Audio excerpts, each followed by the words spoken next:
اچھا سردار صاحب یہ بتائیے گا کہ ابھی آپ نے ذکر کیا کہ جو اگلے سال فروری میں متوقع الیکشنز ہیں وہ ہونے ہیں، اور پھر جو الیکشن ہوں گے اس میں نتیجہ سامنے آئے گا کہ کون جو ہے وہ بیٹھتا ہے ڈھاکہ میں اور بیٹھ کے پھر وہ آگے معاملات کو چلاتا ہے۔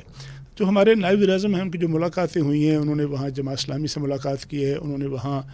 ملاقات کی ہے، خالدہ ضیاء صاحبہ سے ملاقات کی ہے، انہوں نے ان اسٹوڈنٹ سے ملاقات کی ہے جن کا ایک جو رد عمل تھا بنگلہ دیش میں، اور اس کے نتیجے میں ایک رجیم چینج ہو گئی اور نیا عبوری نظام آیا۔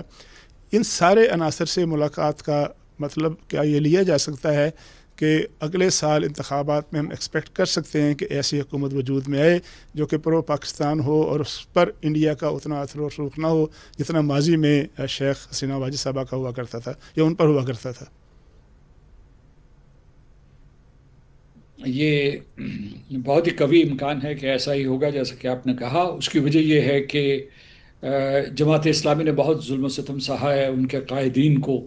قتل کیا گیا تھا بنگلہ دیش میں عوامی لیگ کی حکومت کے وقت، اور اس کے بعد یہ ہے کہ ان کے پیچھے جو ہے کروڑوں لوگ ہیں۔ اسی طریقے سے طلباء اور طالبات جو ہے انہوں نے ایک منظم انداز میں عوامی لیگ کے خلاف تحریک کی تھی،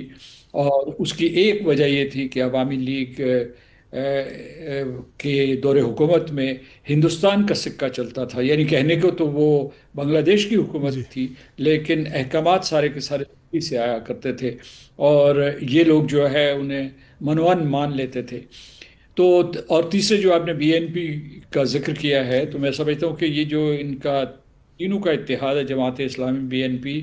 اور طلباء اور طالبات، اس کی وجہ سے امکان یہ ہے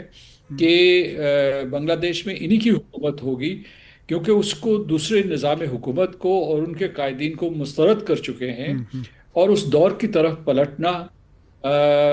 خارج از امکان قرار دیا جا سکتا ہے، کیونکہ وہاں ایک خاص سینٹیمنٹ پایا جاتا ہے۔ جب آپ کہتے ہیں پاکستان دوست حکومت ہوگی، تو میں یہ کہوں گا کہ سب سے پہلے تو بنگلہ دیش دوست حکومت ہوگی۔ جی انہوں نے اپنی خود مختاری